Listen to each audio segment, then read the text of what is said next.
Gene, you're on the air. Gene, you lecherous old fool. Fifi, if we get any closer together here, we're going to have to check in someplace. All right. Wait a second. If someone asks Jim who is the greatest wrestler of all time, who would he say? But you can't just say so-and-so was the greatest of all time ever at this. I don't want to toot my own horn, but toot. I may get the chair, but I'm going to kill him. No, I'm going to tell you what. I might just torture him, and then I'm going to kill him. He had great matches all the time with everybody, really, though. Let me be a mid-card wrestler. Let me just scramble around. Treat me like a piece of garbage. Feed me garbage. Let me tell you something. I'm hungry. I am really hungry. He doesn't like Colt Cabana. That's not a secret.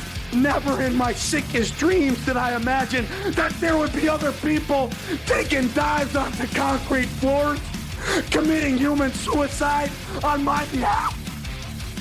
Like I'm the patron saint of the sick sons of bitches.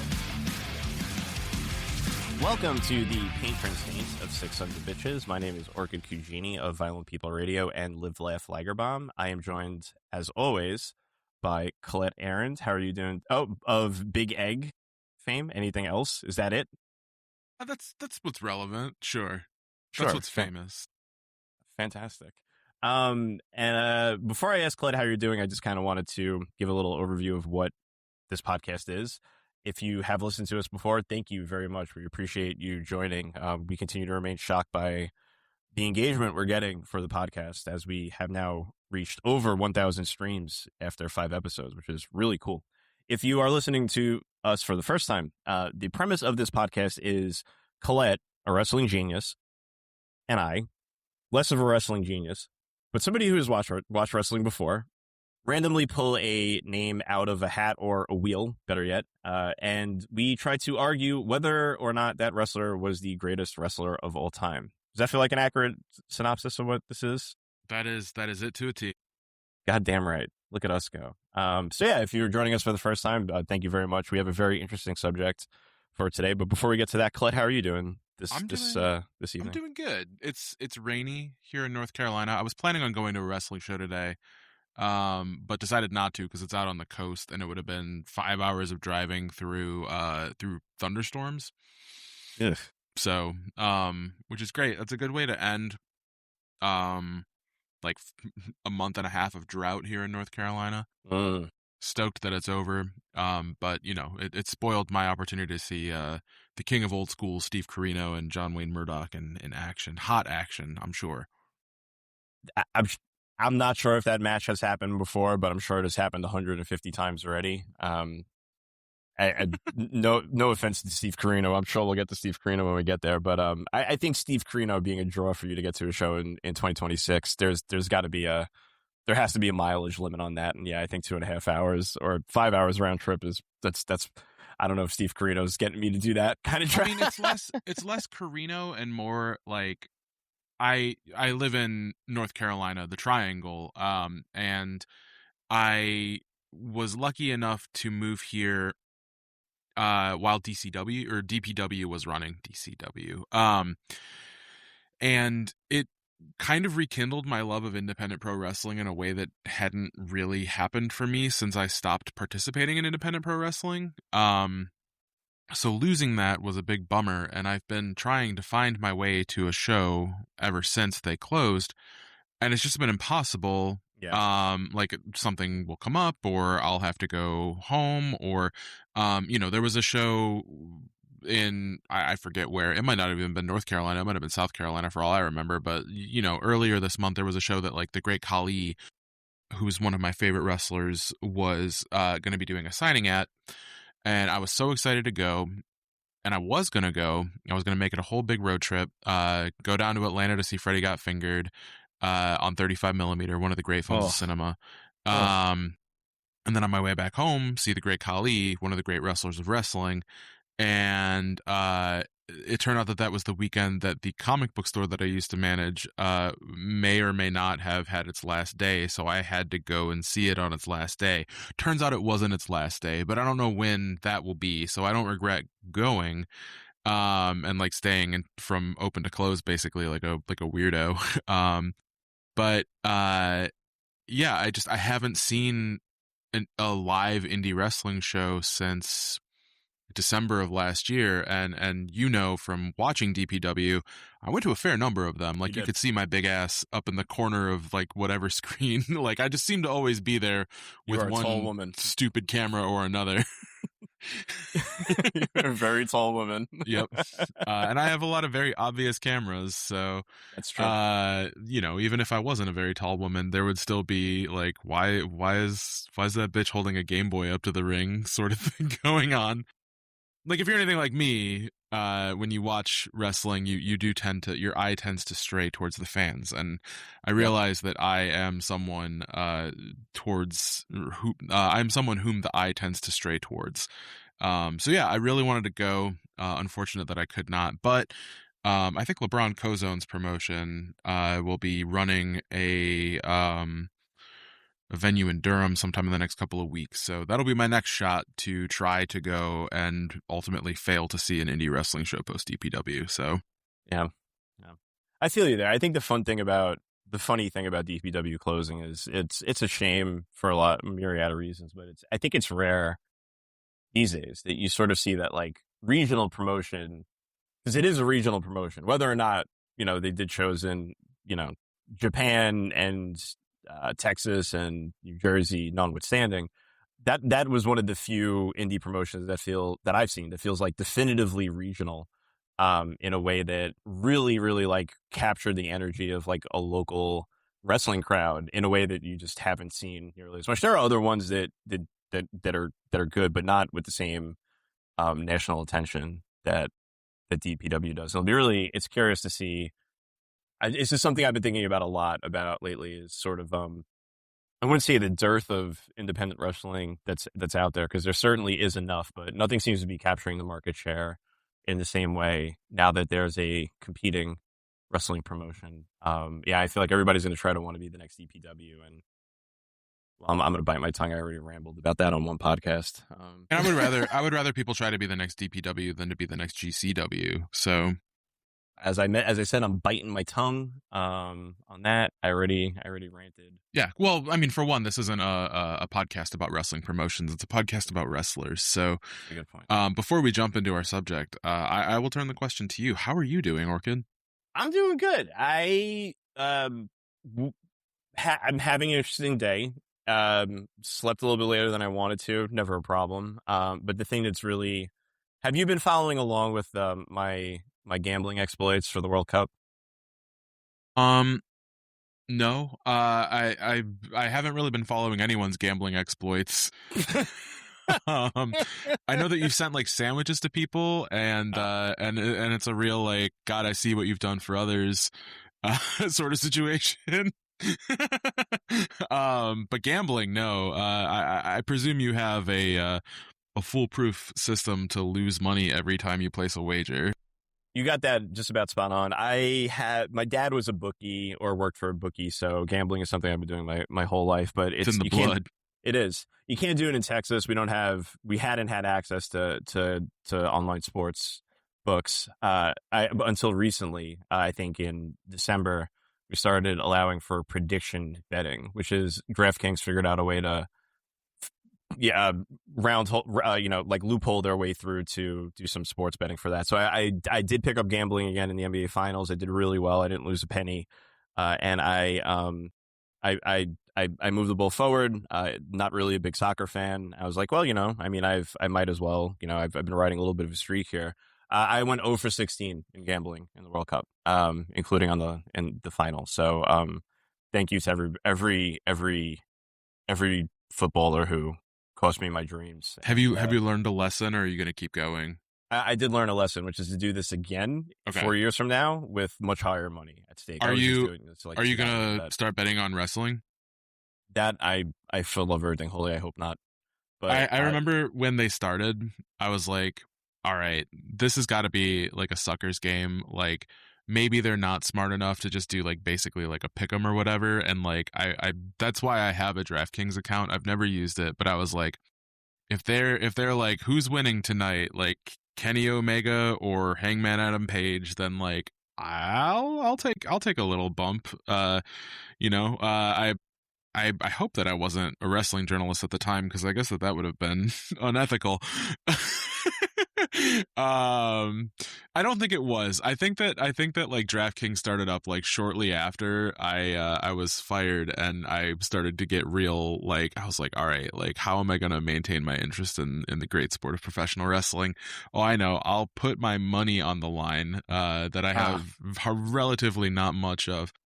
And then when I signed up, and the questions were like, during the Anarchy in the Arena match, what's the first weapon that will be used? And it was like a multiple choice thing. I was like, this is for a level of idiot that is inconceivable to me as a wrestling fan. Like, I cannot imagine the kind of person who is gambling on this. The only people who should be gambling on this are other wrestlers, wives, cousins, roommates, fathers, aunts, third favorite child. Like, that's how far removed the wrestler should be from the pipeline, and like doing some insider trading sort of stuff. Like, the recent wave of like Republicans being like, oh, I'm gonna bet I'm the guy who runs the teleprompter, so I'm gonna make myself a cool $100,000 on Kalshi. For one, fools. If you're going to get busted for something like that, you go big or go home. $100,000 is nothing. For two, you really haven't, like, has no one seen a movie about, like, cheating the casino? Like, you have to put some fucking distance between yourself and the crime that you're committing. Yeah, it's the plot of Godfather, Goodfellas 2, Casino. Yeah, that's absolutely the plot of that. Yeah, you don't want to wind up with another Terry Rozier situation in AEW. I think the person most likely to do that would probably be Leo Rush, the Blackheart Leo Rush specifically. I don't know why that's where my brain goes, but yeah, I think if anyone's going to get busted for insider. I mean, fair enough. I think that Gollum from Lord of the Rings would have a real problem on DraftKings too. I think that's a perfect way to segment into our subject for this week. Yeah, somebody who's decidedly not anything like Gollum from the Lord of the Rings franchise, the great Fred Ottman, or as you pitched it, the Shockmaster. The Shockmaster. Yeah, the Shockmaster was the name that was on the board. And for a moment of full transparency, when you pitched putting the Shockmaster on the board, I was like, "That's fantastic. We're gonna do an entire gimmick episode of Patron Saints specifically about one gimmick that one man did." But no. As soon as we finished recording last week, you laid it on me. We were doing the whole career of Fred Ottman. So I think since you were the person who put Fred Ottman on the board, I think it's time to explain yourself. Why the Shockmaster? Why Fred Ottman? Well, all right. Here's the thing. A couple weeks ago, I was watching Dusty Rhodes' aborted attempt at starting a third wrestling brand in 1989, which was called the Professional Wrestling Federation, which is one of the most unassuming names for a wrestling federation I've ever heard. Basically, Jim Crocker Promotions had been absorbed by Turner Entertainment, and Dusty was on the outs. He got fired. And I think Vince McMahon had offered him a contract, but Dusty said no initially, and he got together with his friends who were already running kind of a reboot of of Championship Wrestling from Florida, and he said, "All right, here's the deal. Like, we're gonna do this right. We're gonna have." He had visions of being a third national brand that his partners ultimately did not share. There is a fantastic Dustin Rhodes versus Terry Funk match from the PWF that I wrote about on Big Egg, which you can find at bigeggwrestling.com. And in looking through some PWF stuff, which I had never done before, I found that Fred Ottman had a gimmick called the Big Steel Man, which is essentially an evil union laborer, specifically a construction worker, or a steel worker in this case. He becomes a construction worker later in WCW. We'll get there. And he was going to beat the hell out of Dusty Rhodes for the PWF Championship. He's managed by Diamond Dallas Page. And I watched this, specifically a workout video of his, and was immediately entranced because I had only known of Fred Ottman in 3 different varieties. One, of course, being the Shockmaster, because that, like, if you're a wrestling fan who's been around for, any amount of time, and if you're a person who's been around viral internet clips, you've probably seen the Shockmaster video. 2, of course, Typhoon, who was, I was shocked to remember, a 7-month-long gimmick in the World Wrestling Federation, basically, or at least as a heel. There's not as much Typhoon as all of the merchandise around Fred Ottman suggests there was, because in the WWF he's mostly known as Tugboat, who is a large man who works on a ship and is friends with Hulk Hogan, who you may have heard of. So finding out that there was another gimmick of his was great, and then I kept looking and I found even more gimmicks. Like he's gimmicks all the way down. He's a dude named Big Bubba early in his career, where he's basically himself, but like a power lifter with a weirdly offensive Southern name. Like Bubba means something down south, I think. Sure. And like you don't want to be called Bubba, but he's Big Bubba. Then he goes to Memphis and he's dancing Big Bubba. He loves to dance. It's like one of those things where like you keep digging into what a wrestler has done over the course of their career, particularly if it's a long one, and particularly if they worked in a lot of different places, and find that the ways in which they've propagated themselves in various situations in wrestling history tend to be a lot more interesting than what's packaged and given to you by the dominant source of sports entertainment through, their many repetitions of the Shockmaster gimmick. So I put him up there, and I said Shockmaster because I think that that's, like, outside of Typhoon, probably his most recognizable gimmick. There's not a lot of Shockmaster to go around. I think that lasts like 5 months. It's a short run in World Championship Wrestling. Dusty Rhodes could not save Uncle Fred's ass from the firing line. It turns out gave him a win in the War Games, as again we will talk about later. But yeah, I think that, like, for me, it's a thing where, like, he on the surface is kind of a joke wrestler to talk about, but underneath the surface, I find that there's a lot to be fascinated with. And that's why I put him up on the wheel. And I'm so stoked that we landed on him, because I hope that you had as good of a time watching him in, like, I don't know, 15 different contexts as I did. He's a fun wrestler. He's a really fun wrestler. I don't think I was able to get nearly as many contexts of him as you were able to. So, for example, I did not see any of the PWF matches, which I think you did link me to one, right before we started, right? So if you're able to talk about that, that'd be fantastic. I did watch an intro or a promotional video from his, and I did spend a lot of time hunting for Bubba versus Rocky Johnson. I did too. Yeah, which that would have been great if there was footage on that. And if anyone happens to know of any footage of that, please, for the love of everything holy, let us know. I think Colette and I are desperate to watch Bubba versus Rocky Johnson.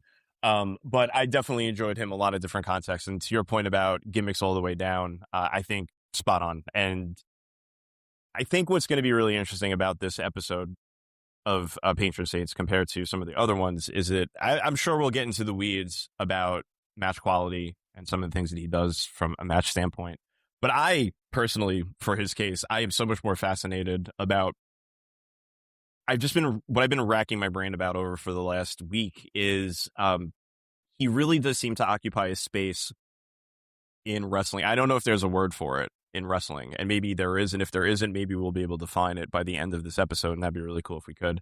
But he is essentially to wrestling what a character actor is to cinema, right?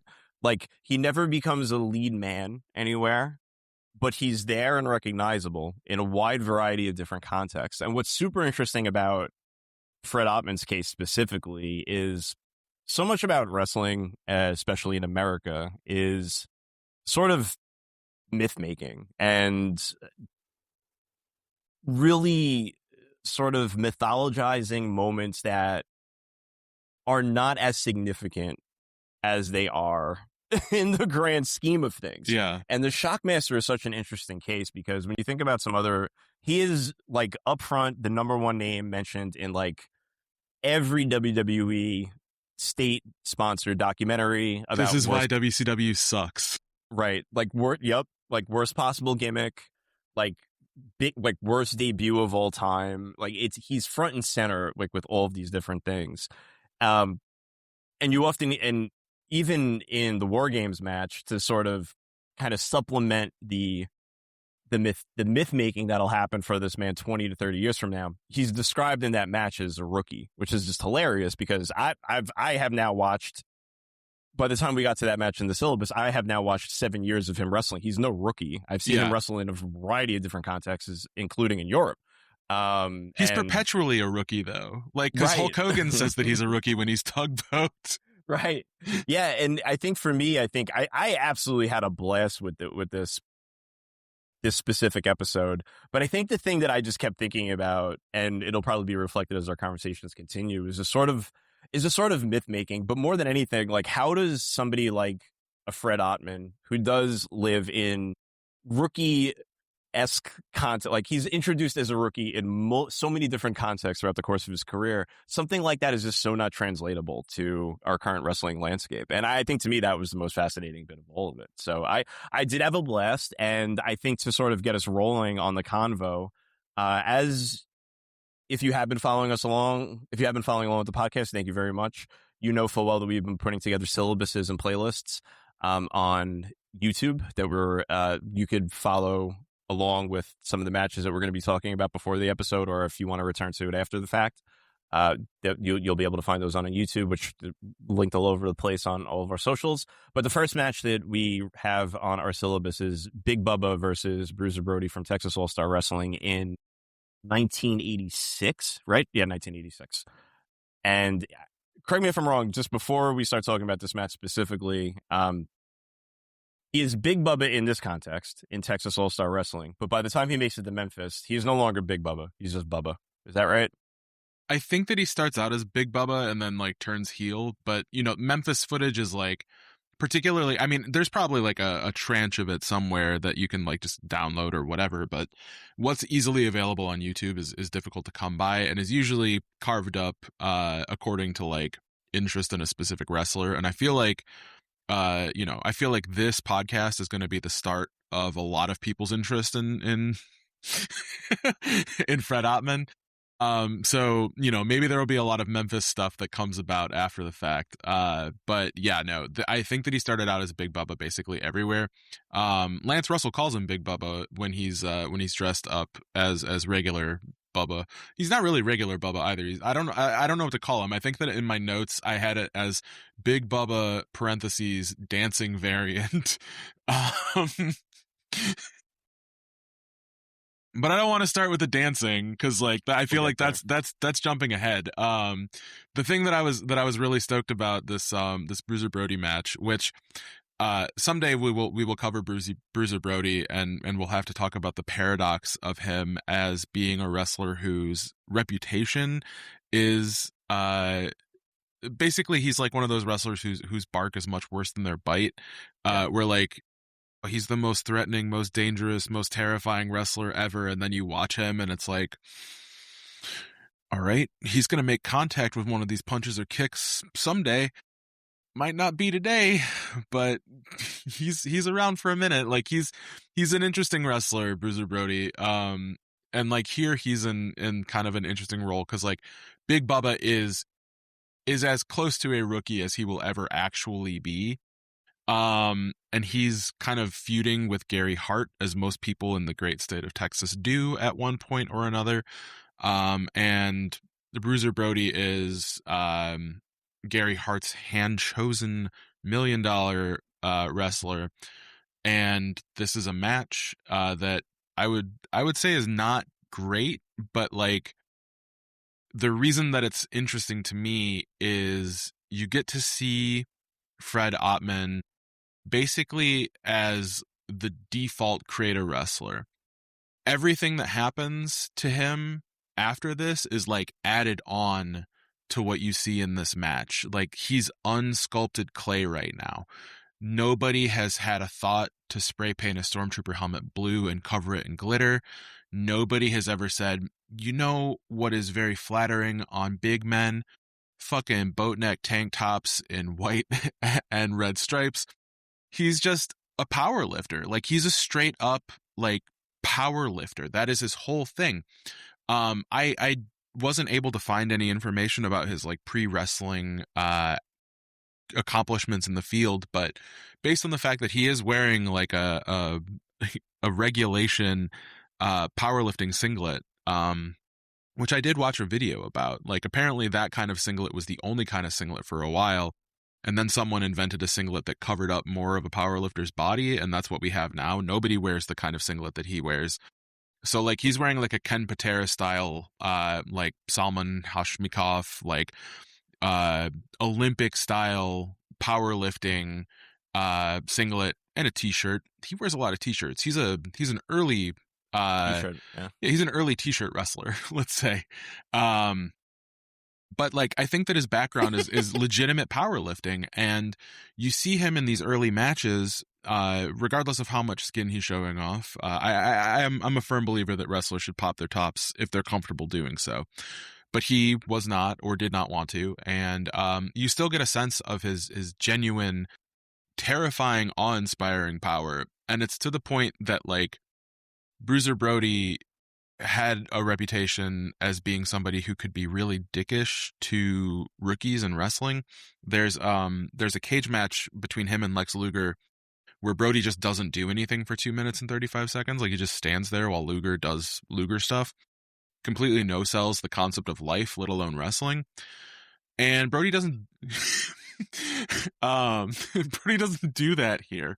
He plays the coward heel in opposition to, if not like a local babyface, then like definitely somebody who can give him a run for his money just because he's super fucking strong. And I think that that's like a very interesting foundation to build from.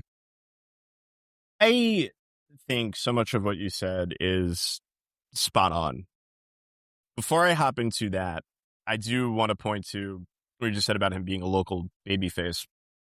Very well could be.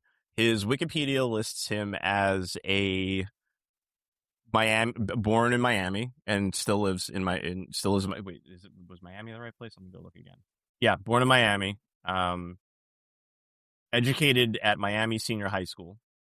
But that's about it. Usually when you're looking up any information on a wrestler of this stature, you do find some information about, you know, what his upbringing was and what sports he potentially played beforehand. Yeah. I from looking at Fred Ottman, I just kept thinking this is a collegiate.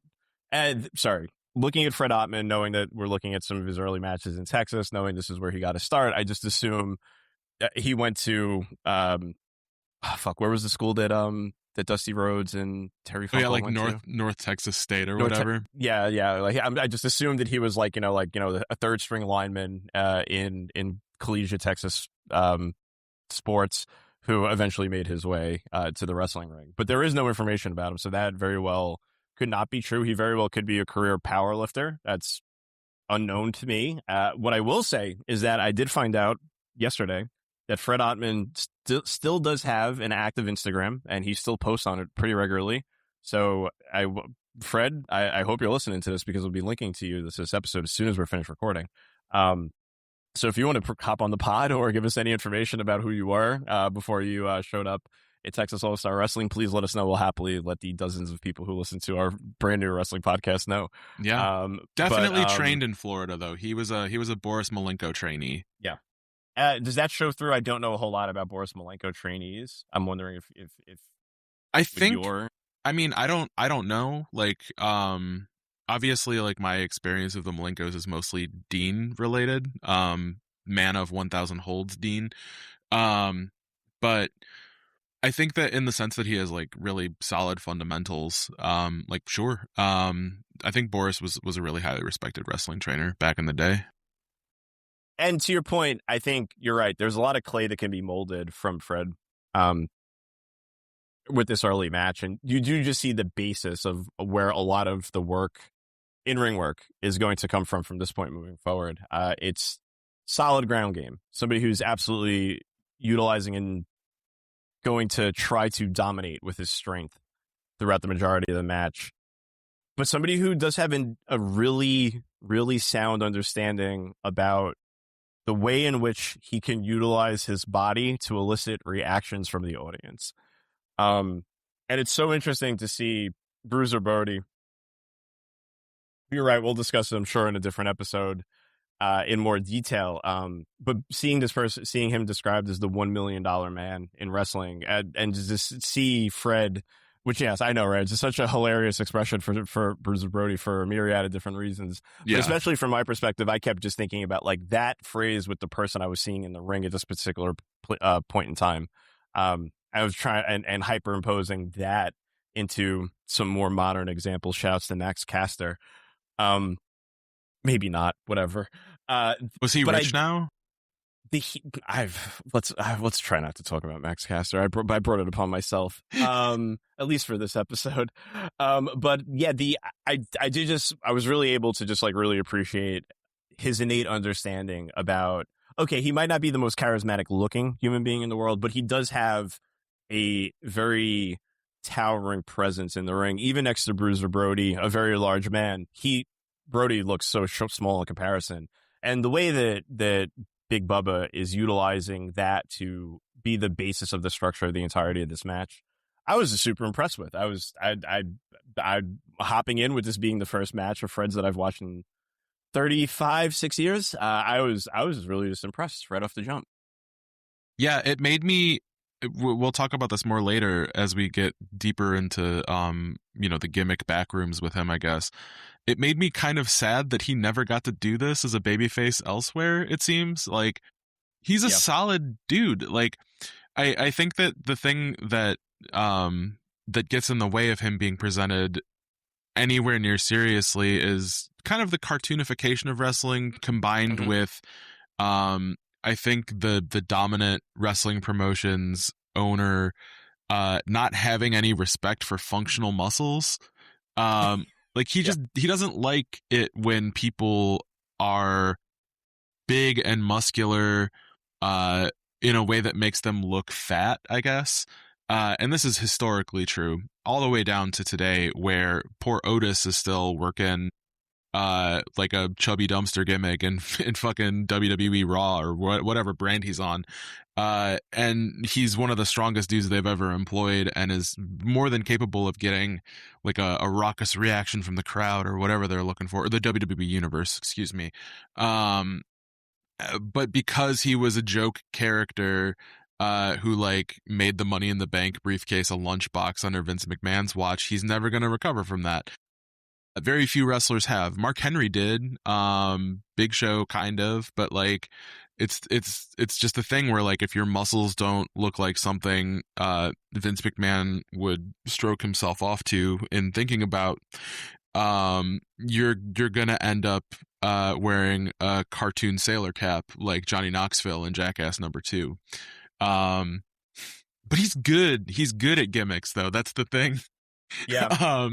Like I want to make it clear that Fred Ottman can carry himself very well in these roles, as we find out immediately jumping from Texas to Memphis, one of the great gimmick promotions, one of the great gimmick territories in wrestling history, where I was unable to find any footage of matches of his that wasn't just him taking on like two dudes, which is, that's fine, but you've seen one giant guy smash two less giant guys in the ring on television once. You've seen it 100 million times.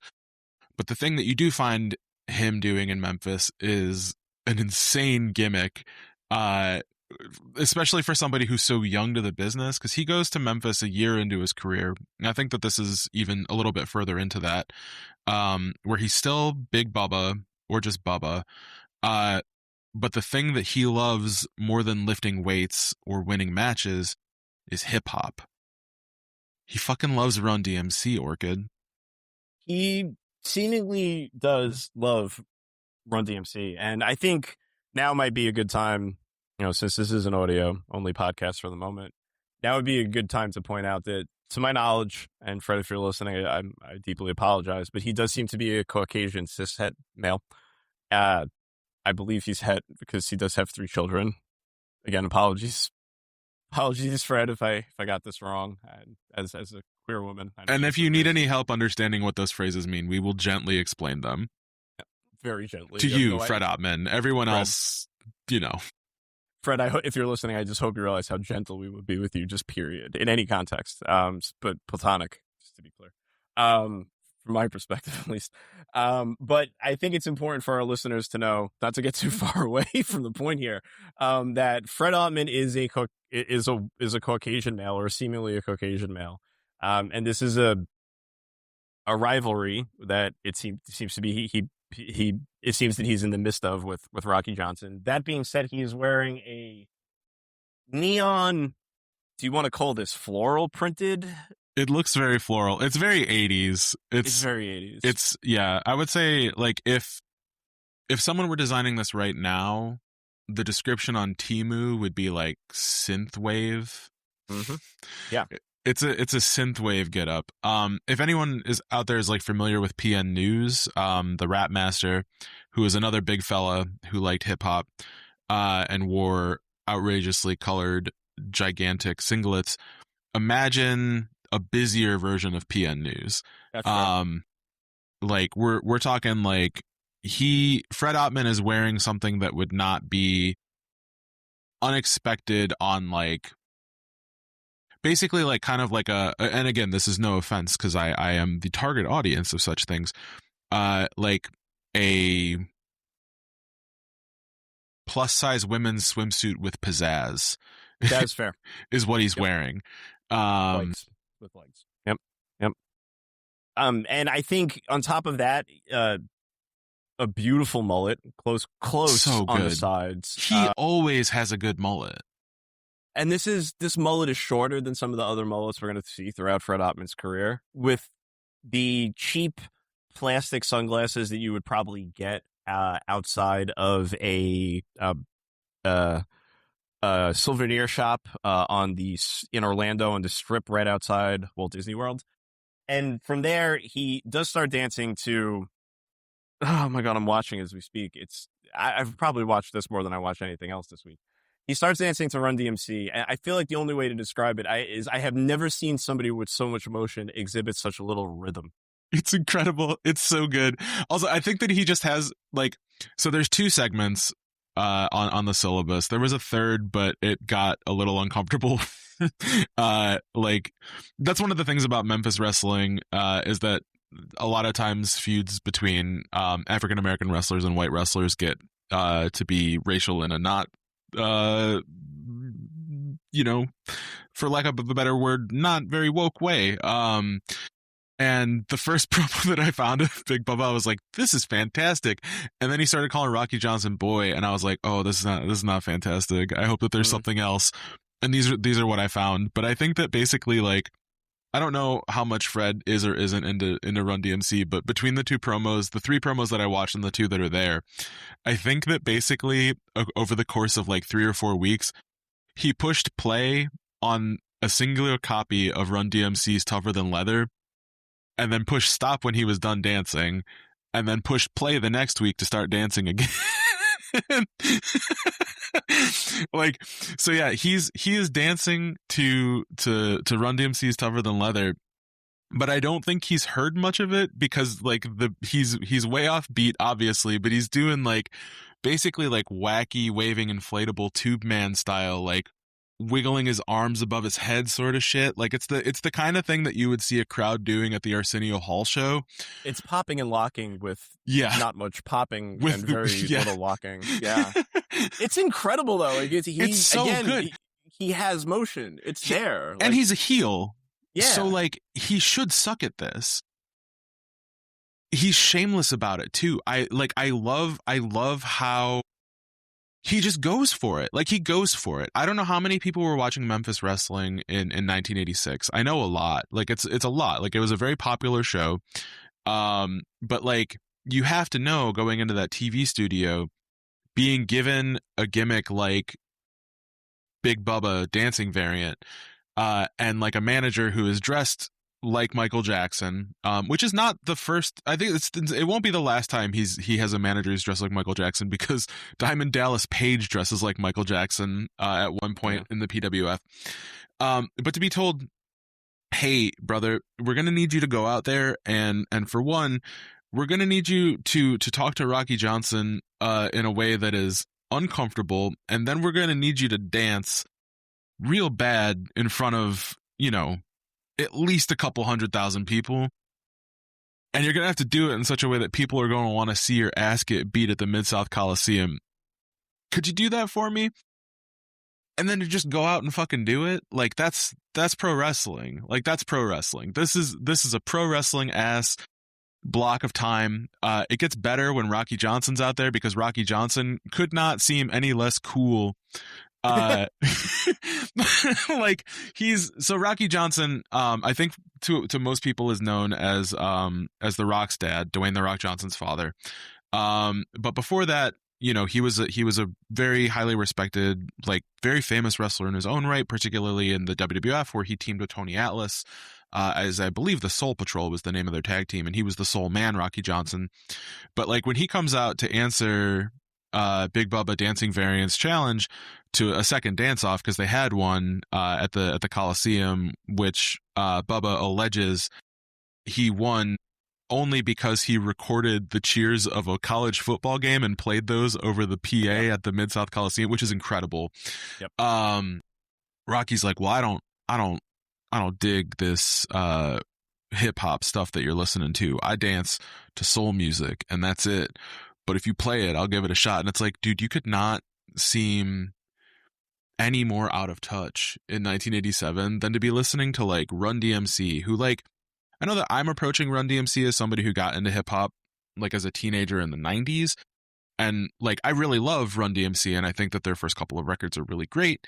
But to find that like threatening or abhorrent, particularly like, I don't know what soul music he was dancing to, but like, the political themes or the drug using themes or any of the themes of like, I don't know, like funk music, like if he was dancing to like Parliament Funkadelic or something like that, like that's way more risque than anything that's on Tougher Than Leather. Especially Run DMC. I mean, it's not like we're talking like Public Enemy or anything. Yeah, no. Yeah. Could you imagine? Could you imagine fucking Fred Ottman dancing to Fear of a Black Planet? I was actually thinking about him dancing to The Message. That'd be another good one too. But I think one thing that's worth pointing out before we transition into the next workout video that we'll be talking about in the next vignette, I think that one of the interesting things from my perspective is that on top of seemingly being the least cool human being in the face of the planet, while as a babyface, Rocky Johnson proceeds to lose the dance-off, or is about to lose the dance-off before Bubba smashes graciously spares him the embarrassment with his horrible like 1-2 stepping by smashing him over the head with a ghetto blaster. And it's one of those instances where I'm watching this just thinking like, only in Memphis would this guy not be the coolest person in the face of the fucking planet. No offense to anyone from Memphis. I think the real issue is that like, if Bill Dundee was doing Fred Ottman's gimmick, he'd be the coolest guy ever. Yeah, that's true. Yeah. Or like Jerry Lawler. He wallops Rocky with the boombox too. Yeah, he does. I think since we don't have any matches specifically to talk about, and the real juice of Fred Ottman's career comes in the 90s, I figure let's just power through and talk about the PWF video. I was able to watch the workout video, but I figured since I wasn't able to catch any matches, I figure I'll just turn this over to you until we get to the CWA match. This is what did it for me with Fred. Okay. I know I said this up front, but this workout video, they're building to a match against Dusty Rhodes at the Homecoming, which is at the Florida State Fairgrounds. They need to draw a big crowd. And they're doing it by having Dusty Rhodes fight, for lack of a better term, a steel worker, like a factory guy, which is Dusty Rhodes' kind of person. So it's kind of a weird thing that he's doing. Like Dusty, who once, looked into the eyes of America and said, "I feel you," factory worker who has lost their job is now saying, "Fuck you, factory worker, I want mine." But the Big Steel Man, which is, again, what a name for a wrestler. The Big Steel Man. It says everything and nothing at the same time. Because, like, what the fuck is that? What is that? He is managed by a pre-wrestler, Diamond Dallas Page, who, as I have watched more of him as a manager, he managed a lot in the AWA, and he managed in the PWF, and he managed in WCW as well. I've come to really like DDP as a manager. He's this like sleazy Jersey guy wearing sequins all the time. Hates poor people, which is always a plus when you're a bad guy. Just tremendous hype man. And he is behind the wheel of a Cadillac with a girl in the front seat and 2 Hooters waitresses on the hood of his car. And he's like, "I'm driving the Big Steel Man to his big world title match, only I'm not driving the Big Steel Man at all. He's driving me." The camera pans forward, and Fred Ottman is doing the World's Strongest Man gimmick of hauling a full-ass motor vehicle just by like his own force of will, basically. Like he's yoked to it like an oxen, and he's busting ass down the open road, taking DDP to the gym. DDP is not working out at the gym because he doesn't work out yet. He's not a wrestler. He's a manager. He's a lazy bum. And DDP is giving you like the hard sell while Fred starts doing like these like very impressive like weightlifting routines. Like he's just like working machines and like throwing metal around, like big plates on the barbells, doing big squats, doing my favorite thing that wrestlers do when they're tasked with like this very thankless role, which is to be in a workout video. And that's to like do the motion, like to do the workout, like he's like squats or like does like a curl, and every time he does, he's like, "Rhodes, Rhodes, Rhodes," while DDP is like, "Yeah, daddy, Big Steel Man here, he's nothing but pure meat and muscle." And like I'm like flipping out because he looks like, have you seen the Robert Altman version of Popeye? Yeah. He looks like Bluto from Popeye. And he's just like pumping weights like endlessly, constantly, until it's time for the video to end, at which point he decides that the only way to end this is to roar like a dinosaur, which gets slowed down to the point that he sounds like a literal monster. He's like, and he smashes the barbell plate, and it says "The Homecoming, coming to the Florida County Fairgrounds." I found that match. The reason that I didn't find it earlier is because the person who uploaded it has uploaded the full show of The Homecoming.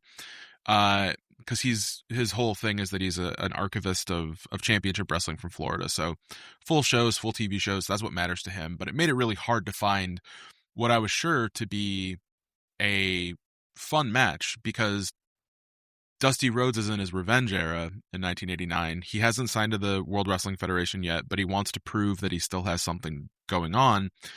And he doesn't have a very stacked deck to work with. Like his other big talents on the card are very early in their career Nasty Boys and a rookie Dustin Rhodes. So he needs to work a classic Dusty Rhodes championship match against the future Shockmaster, and it really works. Like, it really works. I hope that you actually do get a chance to go watch this, because for one, having the Dean of Professional Wrestling, Gordon Soley, narrate the Big Steel Man's prowess, like where he's talking about how he can do like a 642-pound bench press, while like Dusty is trying in vain to lock up with Fred and is like getting thrown back and like bumping like crazy. Like he's doing like full rollback bumps and stuff like that. Like he makes Ottman look terrifying, because he's huge, and Dusty's a big man too. And Fred, he works a bear hug. He's big on the bear hug. The bear hug is very important to his whole arsenal and to his whole thing, but it's against a guy like Dusty. I think he uses it against Bruiser Brody too. So like when you watch him do this, it's usually against men who are of similar size to him, and he's able to hold it for a while. And I know that the bear hug has a bad rap in pro wrestling. It's a boring rest hold. People hate it, blah, blah, blah, whatever. That's a skill issue. Yeah, that's a Fuck skill outta issue. here. Those Yeah, people are come wrong. on. The bear hug is again, it's elemental pro wrestling. We'll talk more about the bear hug later. Get Joseph on here. He'll talk about for 7 hours about the importance of. I mean, he won't talk about it the way I'm going to talk about it in about 5 minutes, sister. But the Dusty match is awesome, and it reveals a second secret side of his wrestling moveset, which is not merely power moves. He goes for a top rope splash on Dusty.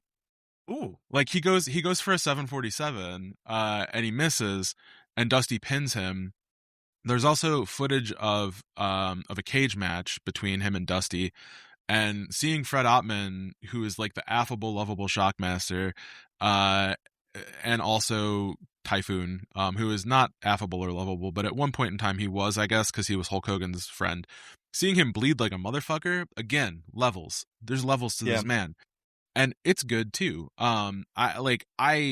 I think the PWF is quietly becoming one of my favorite short-lived wrestling promotions. Like there's a lot to it. Like I think that it's just a thing where like Dusty knew that he still had juice, and he found it, and like he was able to make something out of really not that much. Because like I think outside of those PWF matches, the biggest Big Steel Man match that is on record is his trip to Graz, Austria, where he wrestles Austria's favorite pro wrestler, Big Otto Wanz, which I don't know about you. Otto is somebody that I was introduced to through my blog Big Egg, where Joseph and I covered his match against Big Van Vader, one of his several matches against Big Van Vader. I fell in love with Otto Wanz then, and I fell in love with Otto Wanz in this match. And I also think that this is the best match that I think we cover on this episode of the podcast. And I want to say, by landslide, Fred Ottman is a fucking miracle in it. He is so good. So fucking good. He is so good. This is my first Otto Wanz match. What? Ever, okay. so. What did you think? I was blown away by how fucking good this was. I watched this match 4 times in one night. He is a big egg. He should be the mascot of my blog. I mean, it could be either of the guys. I know you're talking about Otto here, but I mean, Otto is more ovular than I think just about anyone shy of King Kong Bundy in wrestling history.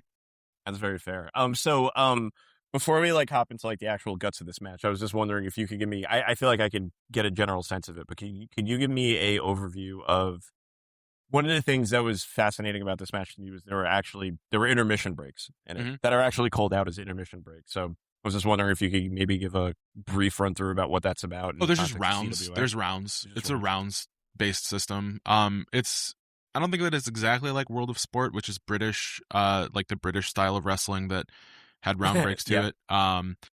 But basically, the rules of European wrestling are somewhere between boxing and pro wrestling, where there's just round breaks, which I think is good because this is something pretty close to like a 20-minute match, and I think that if you had both of these dudes in there for 20 straight minutes, no breaks, you'd have an issue. That's true. But because there are breaks, you get an opportunity to rest, particularly in the earlier segments, and B, if you're a heel like Fred is here, like the Big Steel Man is up against Otto, then you can work a hold into the break. You can keep up an attack after the bell rings. You can ignore the referees. You can basically use the breaks as a means to continue to get heel heat. So it's just a little not rhetorical. It's a little narrative device. And I think it works. Part of the reason it makes it very unique, I think.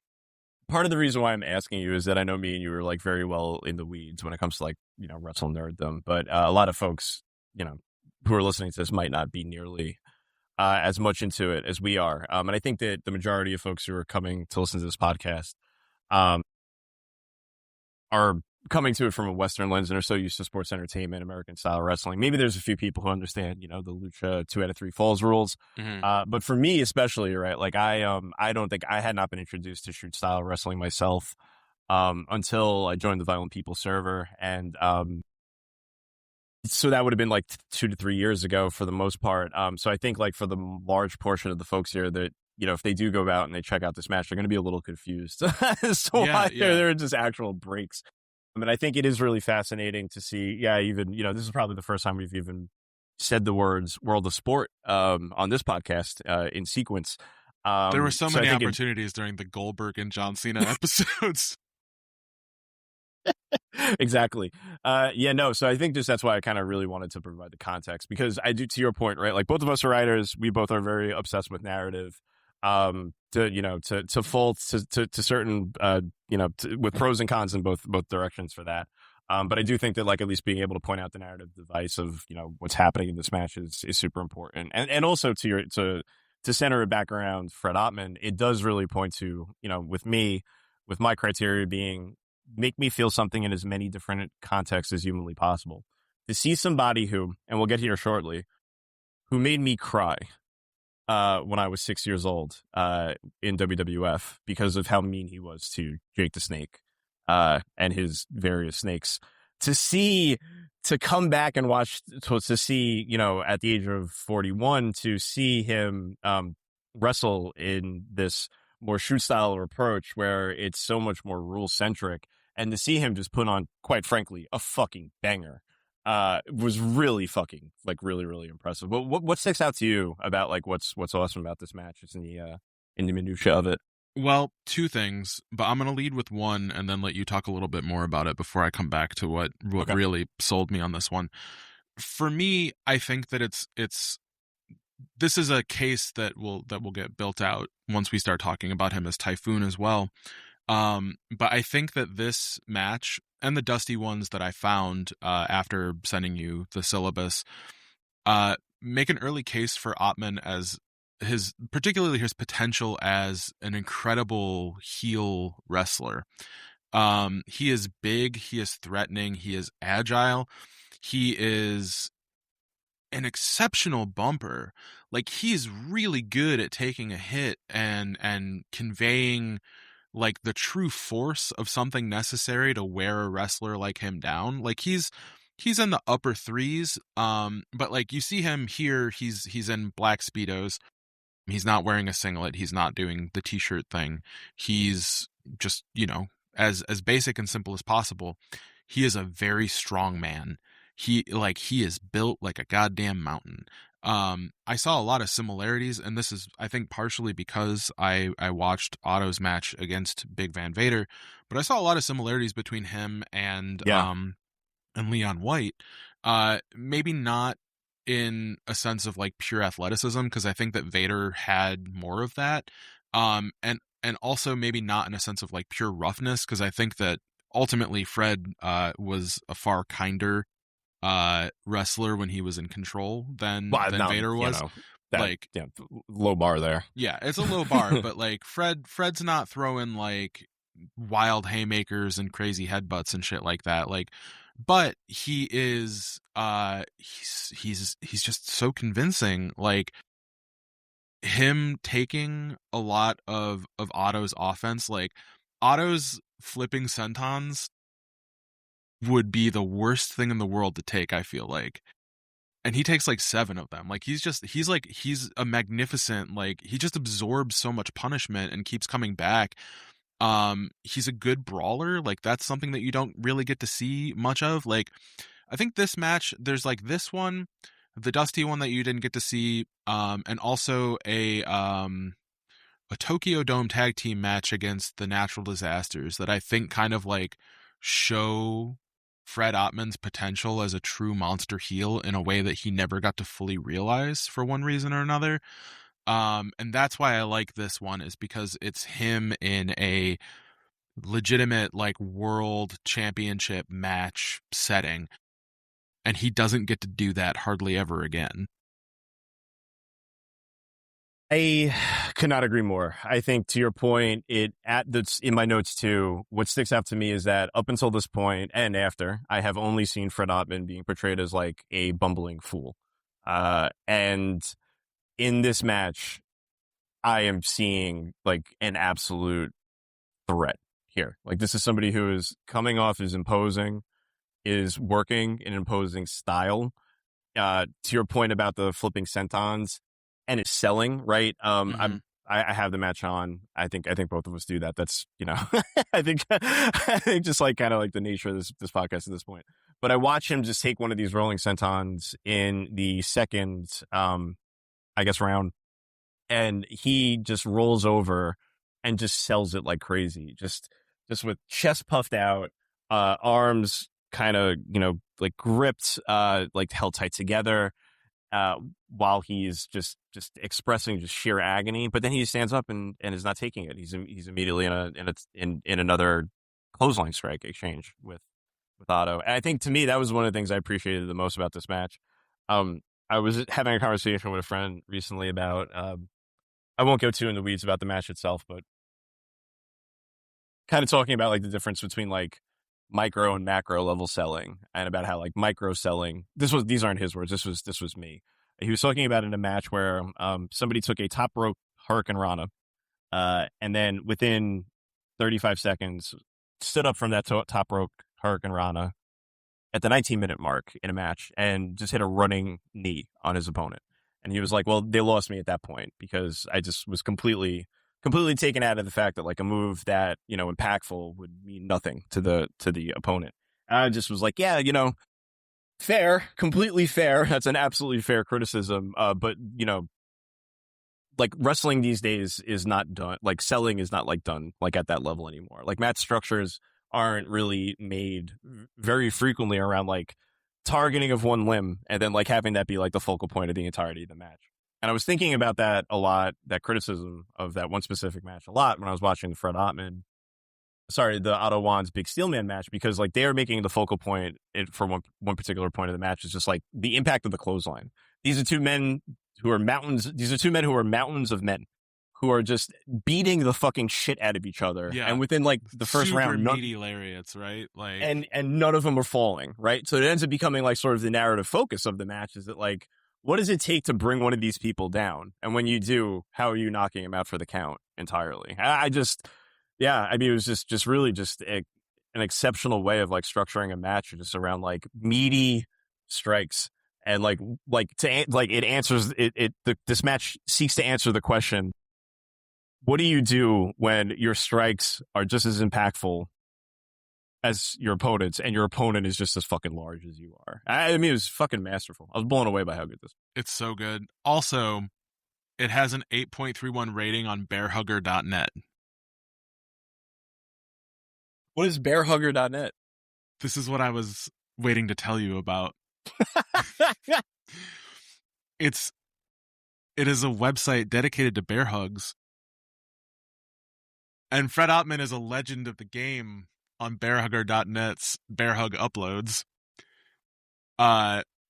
Specifically, the bear hug that Otto sinks in on Fred Ottman is what receives an 8.31 on bear hug uploads. But when you go to bearhugger.net and when you figure out this ancient gay fetish website's when you figure out how to navigate it, you will find that Fred Ottman is a legend. He's a legend on this board. I'm looking, so I typed Shockmaster sort results by highest rating. Shockmaster bear hugs text slasher info lifted frontal bear hug hits 368 ratings. That one has a 9.40. Another text slasher let's see, Shockmaster bear hugs Pat Rose 9.33. Shockmaster bear hugs Pat Zane 9.25. Shockmaster bear hugs Bob Starr 9.20. Shockmaster bear hugs Mike DeBacchio 9.20. Shockmaster bear hugs The Equalizer 9.17. Shockmaster bear hugs Booker T 9.13. Shockmaster bear hugs Bob Starr 9.00. This man's bear hug gets bodies moving. It is the Will Ospreay, cheeky Nando. No, let's pick something else. It's the Will Ospreay, shooting star, Sky Twister press, to this gay community. That's fucking incredible. Tugboat, bear hugs honky tonk man, 9.5. Typhoon bear hugs Jim Duggan, 9.40, 10 ratings, gold star. There's another version of the Booker T one that is also 9.10 with a gold star. Have you looked at the profile section of this website by any chance? Because every user has a photo, an age, a height, a weight, and a location, as well as the last login time. And I really want to make clear to everyone here, I find this extremely charming. I understand implicitly the history of jobber squash fetishism. I was just delighted to find that the rabbit hole went this deep. I did not know. I had no clue. I consider myself to be an ambassador of the gay community within wrestling for many reasons, the shirt notwithstanding. I did not know that you could click on WCW on bearhugger.net and find that Stevie Ray bear hugging Lex Luger is apparently a 9.75 bear hug. This is game-breaking tech, Orchid. There are miracles everywhere if you are smart enough to squint. Sure, yeah. I'm blown away. Let's quote Jordan Peterson about it, because he is he is somebody who is unduly famous for talking about wrestling like a fucking chud once. So yeah, take his good sentence, apply it to good things like dudes getting off to dudes hugging dudes. Scott Norton bear hugs Juventud Guerrera, 9.40, probably too low. Bill DeMott bear hug Shane Douglas, 9.38, definitely too high. I was gonna say, yeah, that might. I don't know. I mean, there's something really pathetic. I mean, I've talked about it in episodes of VPR. Shane Douglas does something for me, sexually. Mike Enos bear hugs Chris Benoit, 9.33. That's the one that did it. That's the one that did it.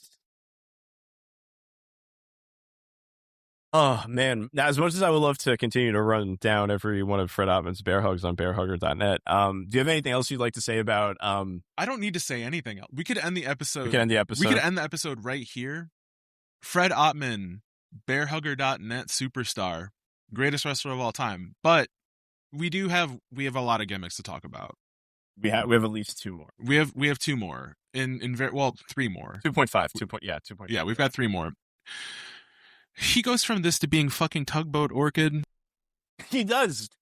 And this is where, hold on 1 second. Oh shit, that was crazy because you just did that noise while I clicked on a Tugboat video and I thought that was him.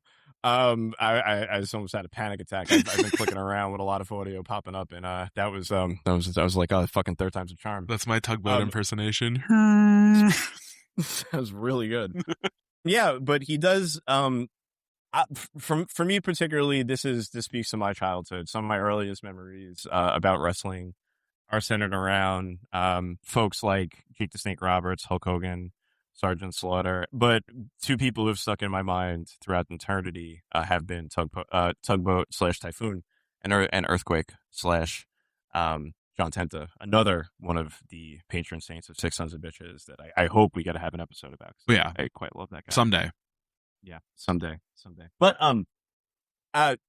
this was just such an interesting point because I feel like in this era of WWE, to call these people like characters almost feels too kind. Like it does feel as if like during the specific era of WWE, it seemed like they weren't characters so much as they were like occupational based archetypes or anthropomorphisms that were based either on their race, gender, or body type, right? Without anything further to give them distinct personalities. So what we were looking at when we get to the specific portion of Fred Ottman's career is he's a large man, which Vince McMahon probably took one look at and said, he looks like a tugboat. And then decided that meant we had to put him in a red striped, skin tight tank top. Yeah. A very strange pair of pleated white bell bottoms 1940 musicals understanding of a sailor cap too. Like his yes. sailor cap is the same sailor cap that Johnny Knoxville wears in Jackass #2. And which all points to that this is not a human being. Like, this is not a person. Tugboat, the character. No, brother, he's better. He's the Tugster. He's my brother. Even beyond that, he's not a person with the soul, but the spirit of a tugboat inside an actual human body. Yeah. That's what we're actually looking at when we get to this particular. Well, he point. literally says that he has a heart the size of a city block, which is not healthy. That's bad. And, you know, unlike his peers, Fred's still here. So shouts to Fred from that regard. Yeah. But yeah, this is easily the earliest I remember of Fred Ottman, and it's one of those instances where it's like, yeah, this is somebody who we're watching old footage of that I remember living through it. The first match that this is him at the peak of his fame. Like, this and Typhoon are way more famous than the Shockmaster. By a landslide. It's just that, like, a lot of people have seen the Shockmaster because YouTube was invented. Right. And the WWF Network, which, if you remember, they had the top 10 like countdown videos, and Shockmaster was a pretty big stalwart on those. Yeah, all 3 minutes of that segment, just over and over and over and over again. Hours and hours of content created, and here we are adding to that. They should have put him. They should have put him in Legend's house and had him enter everyone's room by smashing through the wall. Yeah, before we get to the Shockmaster portion of it, we got to talk about both Tugboat and Typhoon. Yeah, we absolutely do. The one match you put on our syllabus is Tugboat versus Earthquake from Superstars. February 9th, 1991. Why? Well, actually, there was another Tugboat match. Actually, I went out of my way to watch another Tugboat match. Well, did you watch the one where he doesn't do anything because he's like, I don't want to hang out with the Bushwhackers? Watch the Iron Mike Sharp match. That one's fun. All right. So basically, here's the deal. In 1990, Hulk Hogan didn't want to be a wrestler anymore. But he also didn't want to close the door on being a wrestler. So he lost the title to the Ultimate Warrior and went to go film some shitty movie. And in order to get that done, he needed somebody to stand in his stead and take on whoever was going to beat him up bad enough to get him out there to make Suburban Commando or Mr. Nanny or whatever. And that is the role that Tugboat filled. Like, Hulk Hogan had 24-inch pythons and Tugboat was throat deep on them. Like, that is it. I don't know if you went and watched any other segments besides the one that you put on the syllabus, but he is possibly most infamous in this gimmick for being the face of the Hulkamania letter writing campaign. Like, after Earthquake put Hogan on the shelf on the Brother Love show, which is the worst thing, like, kayfabe in wrestling history. The Brother Love show is an abomination. There isn't a single good one. But Earthquake smushed Hulk Hogan and sent him to the hospital, and for weeks you would get Tugboat going, "Hey, little Hulksters, I just came back from the hospital where I saw my friend Hulk Hogan." And meanwhile, the way that Hulk Hogan would talk about Tugboat was like, "I trained him from scratch, dude. This guy didn't know nothing, but I found him down by the docks, and now he knows how to wrestle, and he's my best friend, the Tugboat, dude." And it's like, what the fuck are you doing at the docks, Hulk Hogan? Like, what are you doing? There are 3 things that happen at the docks. I'm gonna say we could assume. Like, there's 4 things. Shipping and receiving are 2. And then I guess shipping and receiving in another context are 2 more. And then drugs. Like, that's what happens at the docks, in my imagination. And also, that's where Batman beats up people. But this is where Hulk Hogan found the man that he loved to call the Big Tugster. And this is who he took in the battle against Earthquake and Dino Bravo. And while Hogan was out, like, Tugboat would have to do these, like, very serious, like, heart-wrenching promos where he's like, "Last week, I asked you to write letters to the Hulkster, and a lot of you did, but a lot of you didn't. Do you not care about Hulk Hogan enough? I'm begging you to write to Hulk Hogan." And then, like, Jimmy Hart would come out, and then he'd be like, "Here's a letter that a 13-year-old sent to the Earthquake epicenter," which is awesome. And then he would be like, "Hey, Jimmy, I'm 13-year-old little Sammy dipshit, and I'm so glad that you and the Earthquake sent Hulk Hogan directly to hell. Thank you so much. like, so like Earthquake and Jimmy Hart get to be really, really fucking cool and like sick as fuck, and Tugboat has to stand there in his like stripe head tank top and like cry basically because like Hulk Hogan doesn't have the eye of the Hulkster anymore. So he's a little bitch is his whole thing. And again, I did not know this until I found these matches later. But like he could do stuff off the top rope and look really sick and do a lot of cool stuff and was really athletic, but like the WWF has like really interesting ideas about big dudes and what they should and should not do. And sometimes that's well founded. Like when they told Brock Lesnar not to do a shooting star press, they were correct, objectively. Yeah. But when they told like the Big Show, hey, you should not do drop kicks anymore, they were wrong. And like Fred Ottman is a guy who could do a really sick looking top rope splash, and they were like, none of that. Let's not do that. But he does have a cool drop kick, and he gets to use that a bunch as Tugboat. I can't find the match. I know it exists, but like I think that there's like an earlier Tugboat Earthquake match than the one that we have.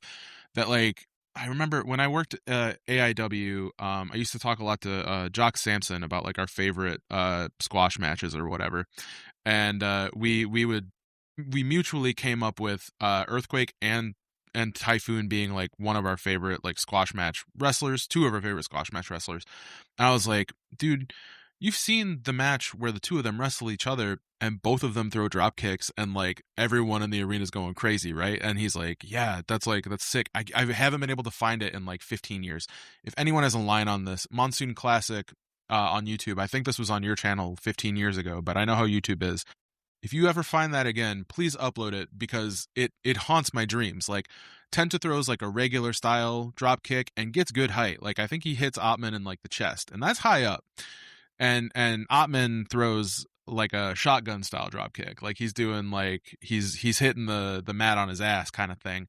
But I really I kind of love it. Like I kind of love the Earthquake Tugboat big beefy battle stuff going on. Like it's a different look for what's happening in WWF at the time, which I think is also true of like their tag team ultimately, where like they're big dudes, but they're not covering for like, you know, it's not the Colossal Connection where like Andre can't move so well anymore.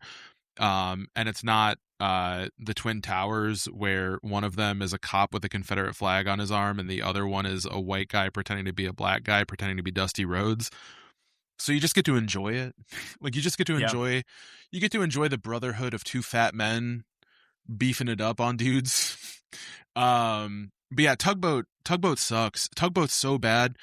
I think of all the gimmicks that we will cover over the course of this episode, Tugboat's the worst. He's just Hulk Hogan's friend, and that sucks. He's Hulk Hogan's friend. You know who else is Hulk Hogan's friend? Brutus the fucking motherfucking Barber Beefcake. Who's like that's like that is the worst job in wrestling. There's like one job that might be worse than that, and that's just being like in a babyface tag team in the World Wrestling Federation. But like Hulk Hogan's friend is a terrible gimmick. Like it's bad. Everyone hates you and they want to see you die. Because if you die, then Hulk Hogan will come and beat the other guy up and then do a bunch of posing and then they can take photos, or they just don't like Hulk Hogan anymore because it's fucking 1990 and everyone's over that shit and they want him gone. Write your fucking letters. He's bad as Tugboat. I don't know if you've got anything to say about Tugboat. I think the one thing that stuck out to me about the Tugboat, I don't know if he's bad at Tugboat so much as I think WWF is bad at wrestling. They're bad at big dudes. They're bad at big dudes. They're the big dude promotion, and they've never done a good one except for like Andre for like 2 years. They're bad at big dudes, especially when they're not heels. Like you can have a short-lived run as a heel, but they're especially bad at babyface big dudes. And I think the one thing that stuck out to me with the Tugboat matches was not only this match, I think it made it onto the syllabus when you sent it to me. I've added a few matches on here. I don't know. I can't remember what you sent and what you didn't. One of the matches that's on here now is Bushwhackers and Tugboat versus Nasty Boys and Earthquake. Yeah, that one rules. Yeah, but the thing that really just sticks out to me, the one thing that I'd say about Tugboat is that it was just abundantly clear is that him and John Tenta had such great fucking chemistry together. They were meant to be together. They go together really like legs and feet. They really do. And it's one of those things where it's like, to your point about them not being very good at big men, it just like, to me, it's like, it's just such a shame that like they couldn't figure out a way to sort of like capitalize on their chemistry as opponents, and that the only way that they were able to really like execute on it at all was by making Tugboat into a heel. I was just really bummed by that, just generally speaking.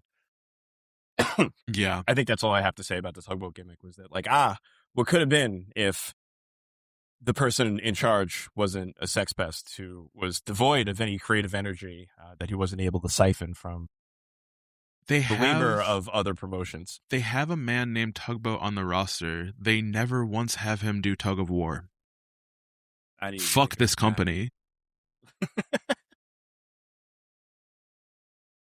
Yeah, no, but shall we pivot into talking about his work as Typhoon? Oh yeah, we should, because Typhoon rules. There's not enough. The thing, I know I said this earlier, but the thing that I was most shocked by in revisiting Fred's full career is that heel Typhoon is a thing that lasts for 7 months.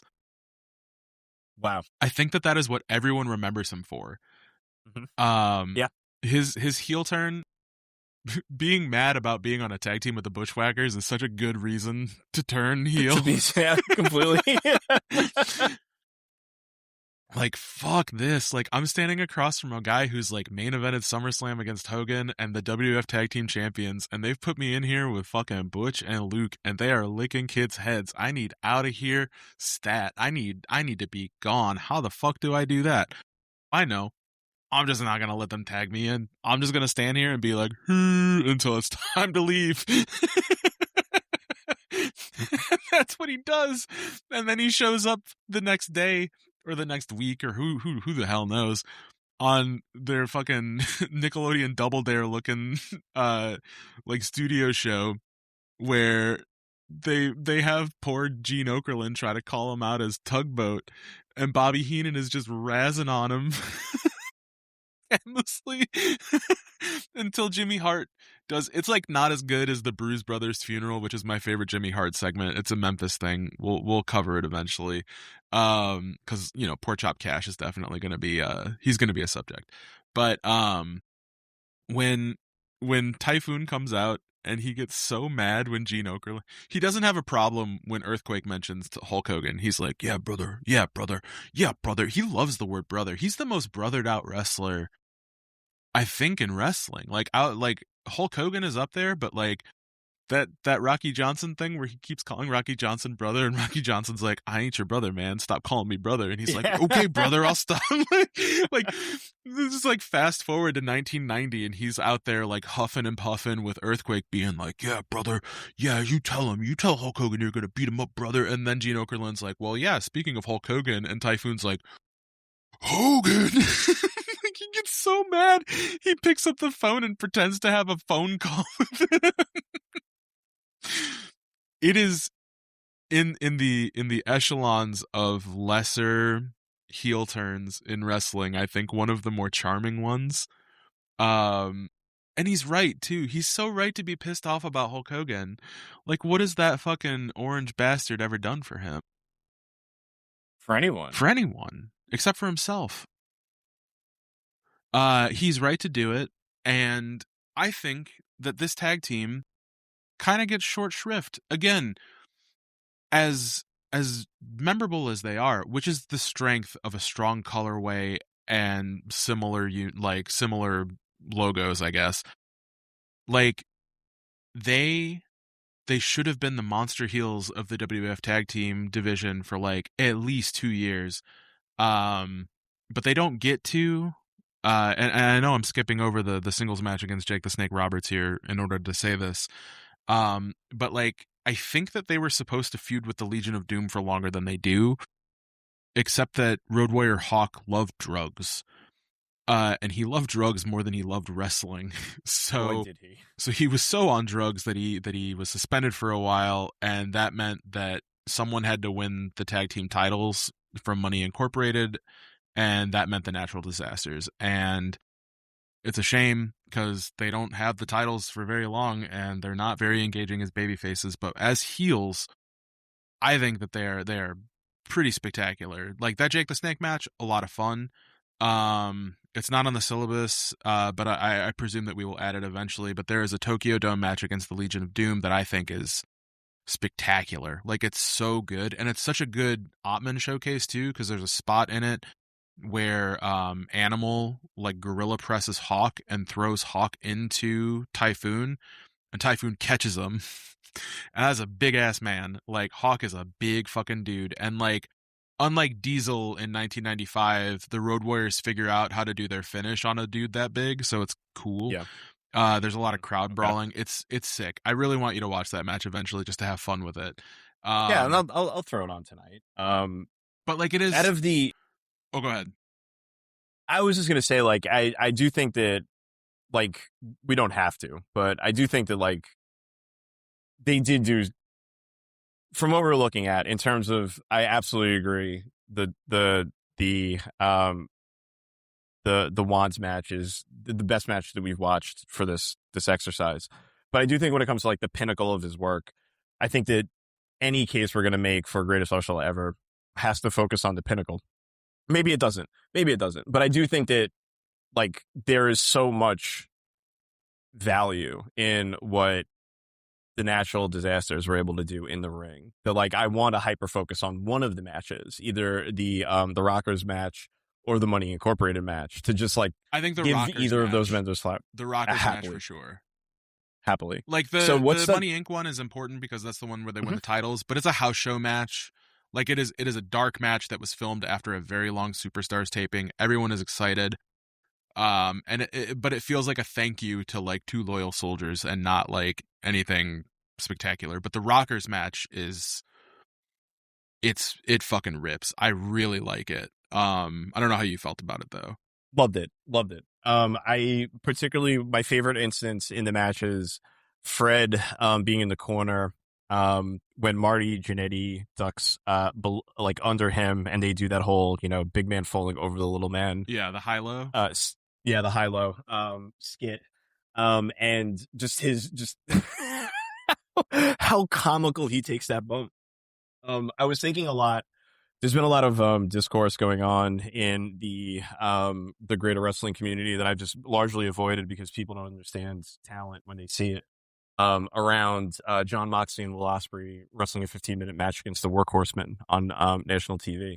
And I think a lot of people who don't understand wrestling are upset that a great tag team in the Workhorsemen got some shine and don't understand why they would be presented as a tough team for even two of the quote greatest wrestlers in the world end quote to beat. I was just reminded so much of JD Drake when I was watching this match, who was largely, I mean, if we ever do a fucking episode on JD Drake, I mean, you know, take the week off of work because I'm going to be ranting for about 3.5 days minimum.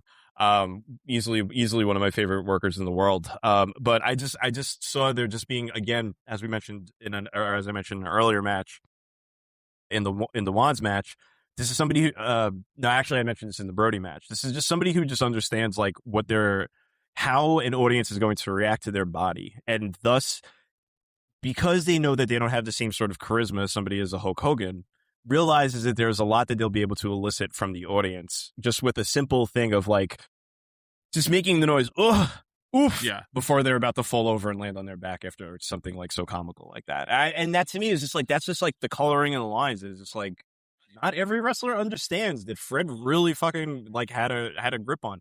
I did not anticipate that, like, when you put this name on the board, I did not anticipate that I would have so many strong opinions about the in-ring psychology of the Shockmaster. I'm telling you. But fuck me, this guy really gets it. He's a quiet genius. And again, I think that this is the point too, like where he starts throwing in like this like multi backbreaker thing. Like he does like he does the backbreaker, but to like the side. It's more of a rib breaker, but it's a backbreaker. And like he'll do it, like he'll hold the guy up and then like slam him on his knee and then start doing like curls with them, like, but like slamming them on the knee like 2 or 3 times. And it's like, dude, like this guy fucking had it. Like, this guy fucking had it. That's, you know who did that shit all the time and got super huge pops for it? Brock Lesnar. Like, people love that shit. People love big, strong guy shit. And this guy is like a progenitor of like a style of wrestling that gets a lot more hype now than it ever did then. Like, back then, this was probably clocking like 0.25 in the Wrestling Observer newsletter. At Big Egg, I don't know what Joseph would put on this, but like this Rockers match, like this is as good as TV wrestling was getting in 1991, 1992. You know, like it's two teams that couldn't be at more odds, who are like both equally unique. I think, like I really think that Earthquake and Typhoon, despite how well known they are kind of an underrated team. Like, you would think that the introduction of Typhoon to this unit, because previous to this, Earthquake's tag team partner was Dino Bravo, God rest his soul.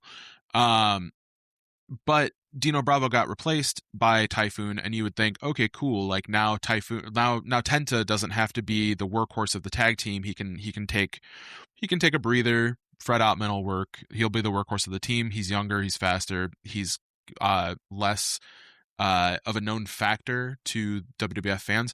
But no, like, it just means that both of them are big and violent and like just really compelling figures to have in control of a tag team match.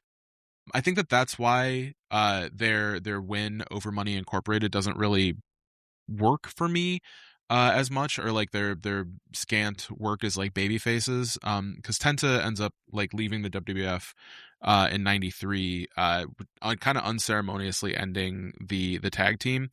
Like, it's just a thing where as heels they're so big and so overwhelming that like they get to be shitty about it, and watching them get their comeuppance is a lot of fun. Did you watch the I know you put it up on our YouTube page, which thank you for that. But I have also been fascinated by Fred Ottman in Japan, and I think that some of the stuff that we found was from the WWF's working relationship with Genichiro Tenryu's SWS and WAR promotions in the 90s. There's a 6-man tag where Tenryu and two other folks whose names I'm forgetting at the moment wrestle Ric Flair and the Natural Disasters, which is an insane 3-man unit. Like, it looks wrong. Did you see that one? I did. The other opponents would be Takashi Ishikawa and Ishurahara. Yeah. I did watch that one. I will admit I had more to say about the wrestling and romance matches. I do too. But the only thing that I want to say about the handheld match, the 6-man, is how fucking funny the bit where, like, whenever Flair's in the ring and they tag in Tenryu, the crowd goes crazy and Flair freaks out and like tags Fred Ottman specifically in and is like, "You go get him, big man." It's awesome. It's so fucking good. And it's like, it's just a house show match. And it's a house show match in Japan. And I think that everyone is like really going for it in like a really like compelling way. But like for me, like I think that is like kind of the unexplored. Again, like there's a lot of road that's left unexplored with Fred Ottman's career. But like the Natural Disasters are, I think, like, they could have been one of the greatest tag teams of all time if you just gave them like 2 or 3 years to cook as opposed to 7 months. Yeah. It's really unfortunate. Which, I mean, again, you can't blame a lot of that on Fred with, to your point of John Tenta leaving. But yeah, like 100%. I think that in a different context, in a different world, if things break differently, maybe we're celebrating them the same way that we're talking about Legion of Doom. At minimum, I think there was a lot more on the runway for them to. Yeah, they could have at least been like the inheritors of like Demolition's role. Wow, minimum, yeah. And some people love the Demolition. I like Demolition; they're great. Yeah, it's been 35 years since I've watched a Demolition match. I'll need to look up how they stack up on bearhugger.net to really know for sure. Yeah, but I think I'm sure we'll touch on a little bit of the return of I guess Typhoon 2.0. But I think here's really our segment where we get to speak a little bit about I don't know. I don't want to call it the money draw of the podcast. But yeah, I guess let's just talk about the Shockmaster. I mean, the problem with talking about the Shockmaster, Orchid, is what the fuck do you even say about this anymore? Like, I think that when I set this up, I was like, oh, this will be funny. It'll be funny. It'll be so funny. Like, Orchid and I, like, just imagine, like, on YouTube where, like, you have a guy doing, like, a shocked face over a screenshot of, like, something really funny that happened in wrestling, and it being like, oh my God, it's the worst thing that ever happened in wrestling ever. Ha ha ha. And, like, automatic 3 million views or whatever. But watching these matches and these storylines and these promos in order, in context, as we do, I found this to be tragic.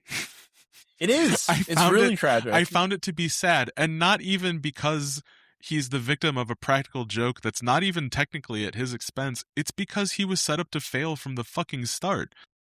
None of this. So, for those of you who are unaware and have not seen the clip, there is a very famous thing that happens in wrestling in 1993. Heading into Fall Brawl 1993, the War Games, which is a 8-man steel cage match, 2 rings, very complicated rules that I could recite from memory but won't. And to this point, there are, I think, 6 people, 3 people, 5 people who are decided to be in the War Games, and Ric Flair is there hosting a talk show, looking... Flair for the gold. Yeah, Flair for the gold. He looks approximately 70 years older than he did 1 year ago in the WWF, because he's hosting a talk show, which is the worst thing. I've said a lot of worse things today in wrestling. Talk shows are up there. I fucking hate talk shows. They're pretty bad. Trash. They're pretty bad. Especially this one. Because, like, Ric Flair looked like the host of the 700 Club. He didn't look cool. But Sting and Davey Boy Smith, the British Bulldog, who should have never been in a War Games match because he's such a WWF guy in my head, are there to announce their third partner. And that partner is going to shock the world because he is none other than the Shockmaster. And as soon as Sting says that, a big explosion goes off in front of this conspicuously placed piece of yellow drywall. And then a gigantic man falls through said drywall, and his helmet falls off, and you notice in this that he's wearing a helmet and like a big furry vest and a pair of jeans and a sparkly glitter belt that looks like it came from Hot Topic, even though Hot Topic did not exist in 1993, I don't think. He's wearing all of that except for the helmet, which is rolled off of his head very sadly, and when he puts it back on, you see that it is a replica Stormtrooper helmet that probably came from Cody Rhodes' bedroom, that has been painted blue and is covered in glitter. And he stands there pantomiming as if he's speaking, but no words are coming out because despite the fact that he has a solid wrestler promo voice, they have decided this man cannot speak for himself. Ole Anderson, who is a backstage worker at WCW at this point, must do it for him. But Ole Anderson is watching all of this happen on a monitor backstage and is too busy laughing because a man has fallen through a wall and he can't start talking without laughing. And this poor fucking man, Fred Ottman, has been set up for failure by a friend of his friend, Dusty Rhodes, who is booking World Championship Wrestling, to fail because according to Dusty, David Crockett, the culprit for this, nailed a 2x4 under, like, just out of, like, Fred Ottman's eyesight, which is 0 because he's blind as fuck in the Stormtrooper helmet. They're like, the eye holes are covered in blue spray paint and glitter, so he can't see. He doesn't see that there's a board. He trips over the board, and David Crockett gets a big laugh out of it at Dusty Rhodes' expense. But the truth of the matter is, had Fred Ottman successfully navigated his way through this drywall thing and stood there and had Ole Anderson go, "Sid Vicious, I'm going to kill you at the War Games," it would have still sucked. It would have been bad. It was bad. It was bad. Like, this is like, the Shockmaster makes me believe that there were like 5 other options that were on the table and that all 5 of the plan Bs for those options fell through, leading to this. Like that, like 20 other things were explored for like a partner for the War Games, and that this is what they came up with, and that it would have bombed no matter what. But because he fucking fell, and because the British Bulldog says he fucking fell on his fucking arse into a live microphone, this is Fred Ottman's enduring legacy in the great sport of professional wrestling. And I feel so bad for him, Orchid. I feel so bad. And I think I have 3 things that I want to say about this. The first is that I hate to correct you, but Hot Topic opened in October of 1989. So damn, make with that what you will. I'm so sorry. I'm a poser. I take no pleasure in correcting you, except all the pleasure in the world. If I can know something you can't, I'm happy to rub it in your face. The second thing I want to say about this is that I aim to say this to just ensure that some of the criticism is directed at somebody besides Fred Ottman for this skit. One of my favorite bits of this skit is the fact that when Sid Vicious walks into the screen, he immediately turns his back to the camera, as does Davey Boy Smith. And all of them get in the way of Sting, who is going to be doing the introduction to the Shockmaster in the first place. And one of the things that always tickled me the most about this segment is that this is supposed to be for TV, correct? Yeah. Like this is being filmed for television, right? Okay, so I think everyone it's knew live. that. It's a Clash of the Champions. It is. Yeah, it's live, right? Everyone knows it's on television. And they've done a practice run. They have done a practice run, and yet no one is cognizant of blocking, framing, projecting of their voices. It's one of those instances that makes me remember, like, when I hear a lot of, like, criticisms about, like, modern wrestling being like, well, the reason why you need vignettes is because it's important for the story. I remember that this is, like, one of the foundational moments of wrestling history. So just aiming to cast blame at everybody besides Fred Ottman, to just their complete lack of spatial awareness. Yeah. Fred's innocent. Or the sound of... Yeah, he is literally an innocent to all of this. And that leads me to my last point, is that, yes, I understand full well that, content is content, but nothing would please me more than anything else to just completely yada yada over the rest of the Shockmaster's brief career and be the only podcast in history of post 2010s wrestling content creators to actually just not have a whole lot to say about the Shockmaster and just sure just move on. You want to? I mean, if that being the case, I will say 2 things, please. War Games 93, not as bad as its reputation. Maybe a bear hug shouldn't be the finish, but according to bearhugger.net, 9.10, gold star. And another notch under another notch on Fred Ottman's bedpost. Yeah. Secondly, definitely watch the Battle Bowl tag team match with him and Paul Orndorff against Regal and the Shocker and against Regal and Ricky the Dragon Steamboat, Ricky the Dragon Shockmaster. That's a good match. It's really good, and I think it's like one of those things where like it's so weird to see him, like they try so hard to make it so that he can stick and it just doesn't work. But that match shows that he still had the juice in ring, which no one should have doubted because motherfucker was big in Japan, so fucking big in Japan. Like when he went back to war. And also, if this was so bad and so infamous and so fucking stupid, you know what wouldn't have happened? The fucking WWF wouldn't have given him a ring-a-ding-ding on the phone to wrestle on fucking Raw as Typhoon. They wouldn't have brought his ass back. True. But they did, because they needed someone to wrestle Diesel. And that match is okay. It's pretty okay. It's pretty okay. Well, the other thing I'll just say about the tag match is that there are 2 incredibly great quotes from Jesse Ventura, right? Like that's Jesse Ventura, where he's like, yeah. I don't think that the Shockmaster is going to be too pleased about NAFTA, Tony Schiavone. Yeah. So there's one where he goes, what is he, some kind of union guy? Yeah, that's what he says. He must be part of the labor movement. Look how stupid he is. I got a very big kick out of that one. Yeah, hysterical. Coming from Jesse Ventura, who again, if you're not a clued into pro wrestling, Jesse Ventura famously tried to start a labor union in the World Wrestling Federation and was ratted out by Hulk Hogan. Which in a way, how stupid of a of a venture to even begin at that particular point. Yeah, he's not. He's speaking from experience. Yeah, completely. Yeah, but do you want to say anything about the wrestling and romance matches? I do. The only thing that I really want to say about them is that both of them come from the same night. I picked two tag team matches. And the reason that I picked one of them, what you need to see is Shockmaster wrestle Ultimo Dragon. Yes, 100%. You can see him wrestle Tenryu a couple times. That's fine.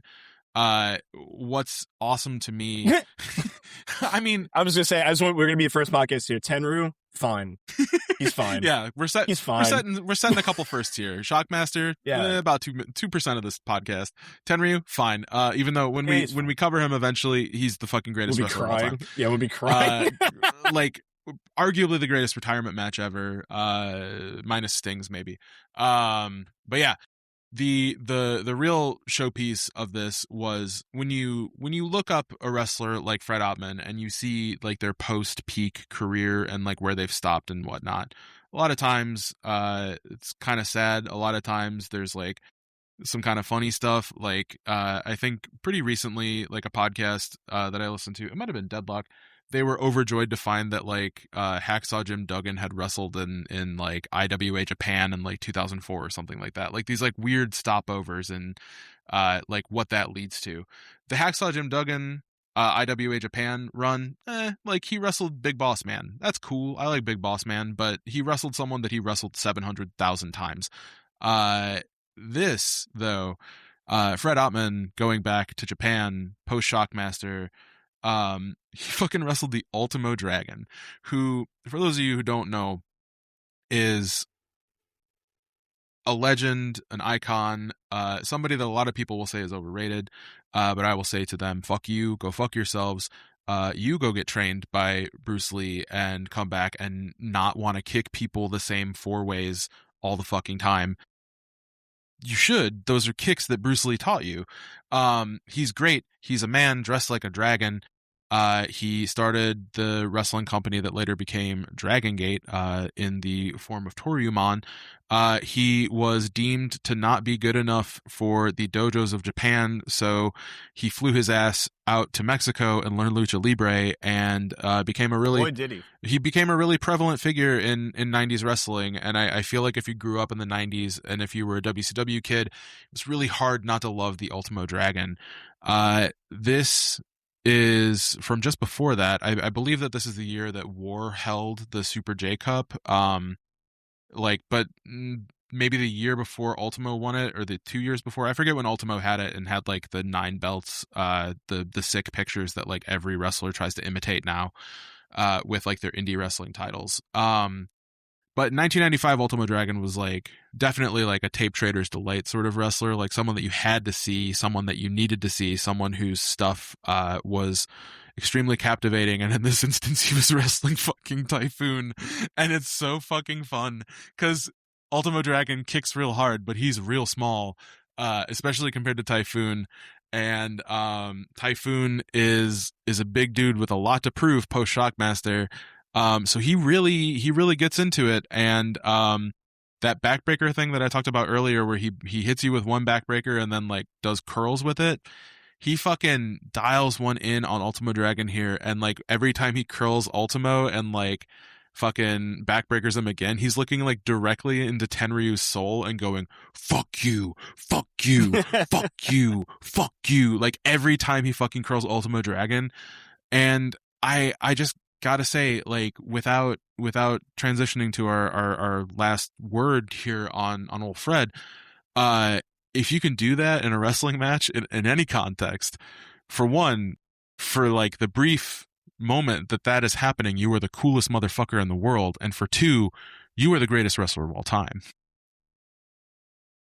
He's so fucking good, Orchid. Like, this was earnestly, I did not realize, like, I put together the bulk of the syllabus, and I put him on there kind of as a joke, and did not realize how much I would come to truly appreciate him. I told my boyfriend Emmett, when I like went.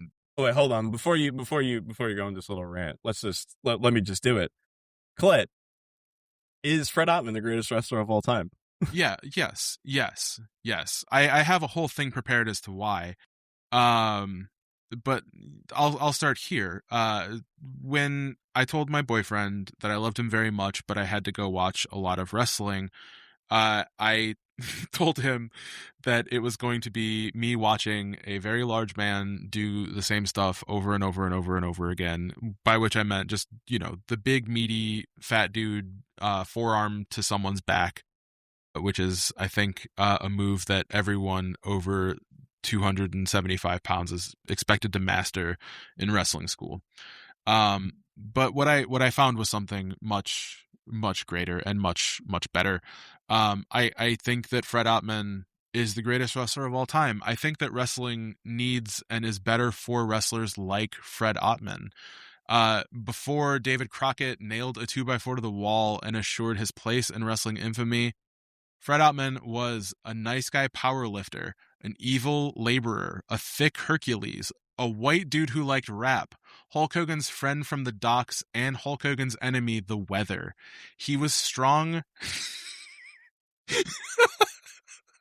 He was strong and agile and selfless, and what Fred Ottman had to offer tended to work. On the territories in Austria and in Japan, there's more to his work than what history suggests based on his bland babyface shtick in the WWF and his brief, wondrous run under the Shockmaster helmet. If the Shockmaster had happened earlier in his career, Orchid, I truly believe that it would be looked at as something that he overcame to build a solid career after the fact, not unlike what happened with Mark Henry after his sexual chocolate run. He's that engaging in the ring, I think, and also gimmicks like the Big Bubba dancing variant stuff in Memphis show that he's shameless enough for offbeat gimmicks to slide off him like Teflon.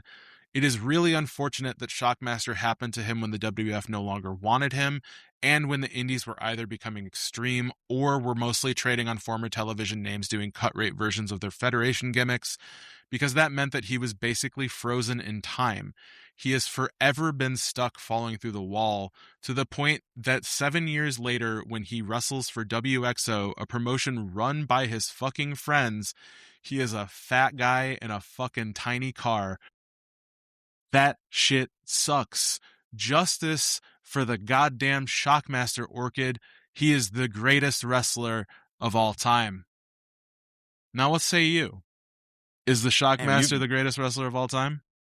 You almost wrote a fucking obituary on him. That was fucking incredible. I could not put my own thoughts into words better than you just did, which, in fairness to me, that was prepared.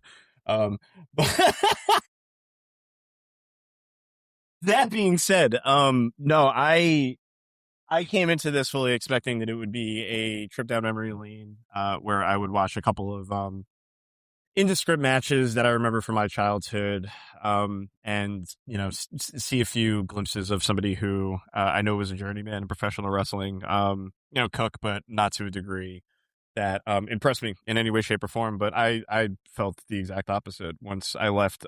What I saw is, as I started talking about when we opened the podcast, Fred Ottman fits into a very interesting place in wrestling history as a career journeyman who is able to hop from territory to territory and reinvent himself over and over again, so that he, as you pointed out earlier, remained a forever rookie throughout the almost entirety of his career, outside of the second Typhoon run, which is only notable to a certain degree. Yeah.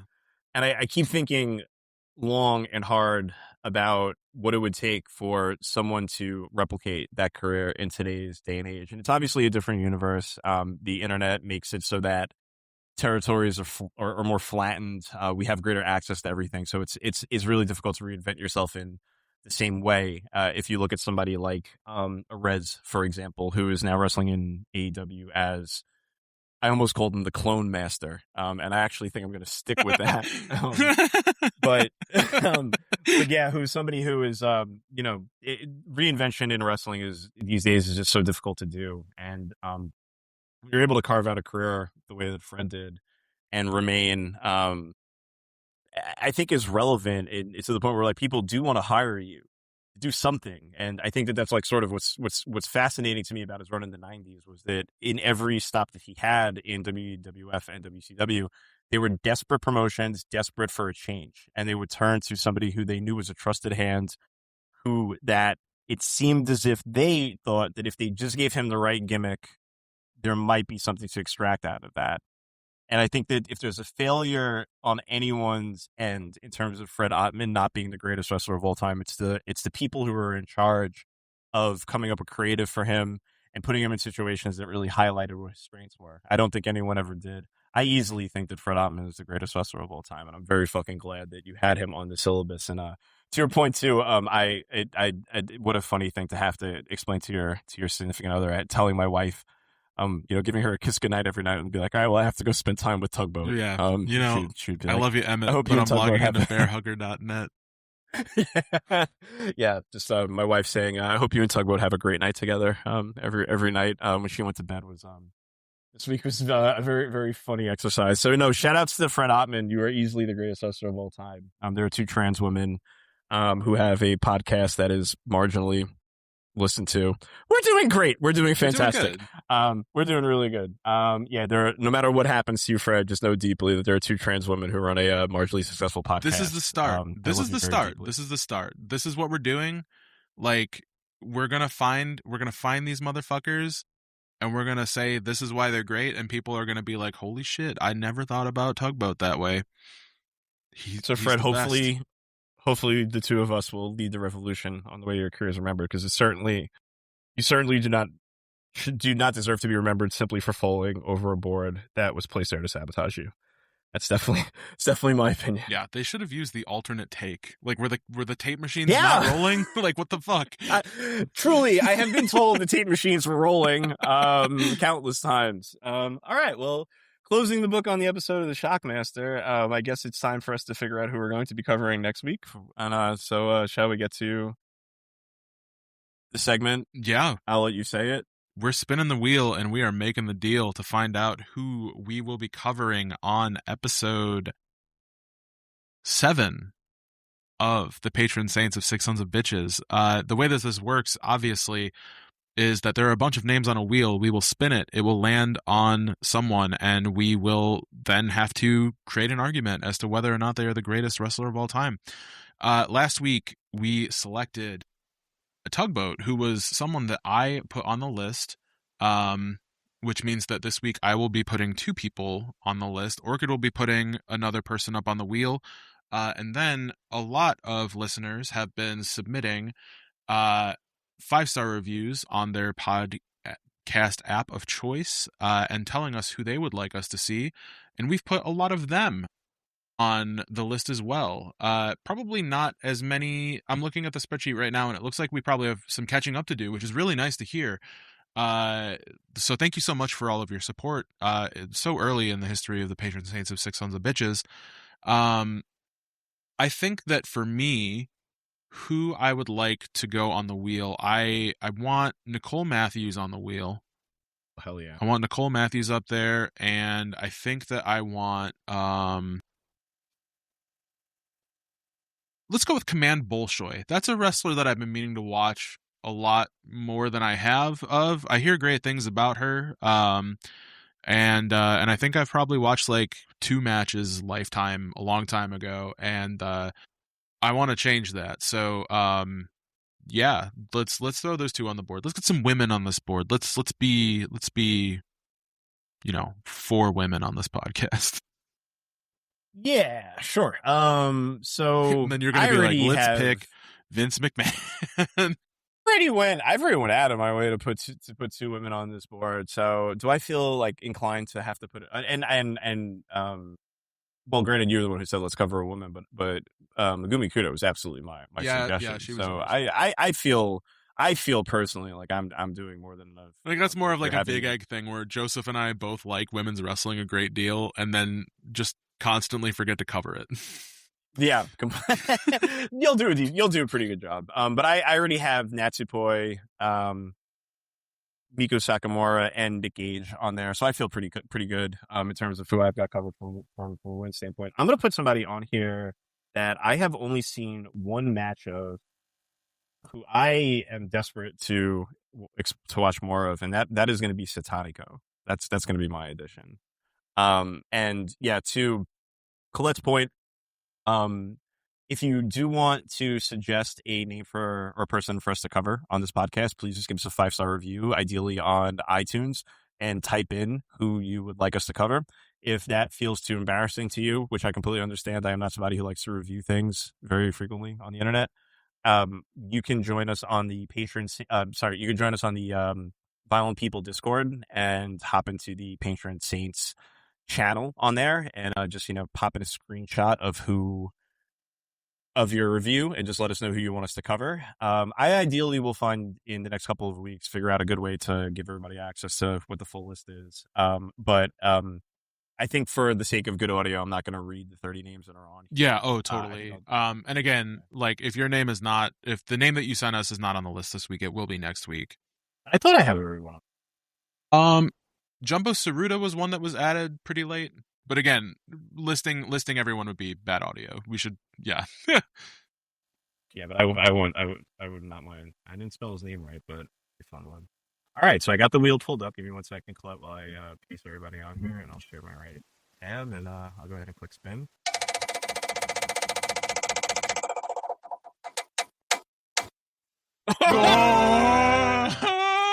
Yes! It was so close! All right. Oh my god! A lot of enthusiasm here. Our next subject will be Diamond Dallas Page, but we were hairs away from getting the subject Colette is not excited to cover, and someone who I'm very excited to cover. We were about to get Tommy What Dreamer. If Diamond Dallas Page sucked, aka Tommy Dreamer.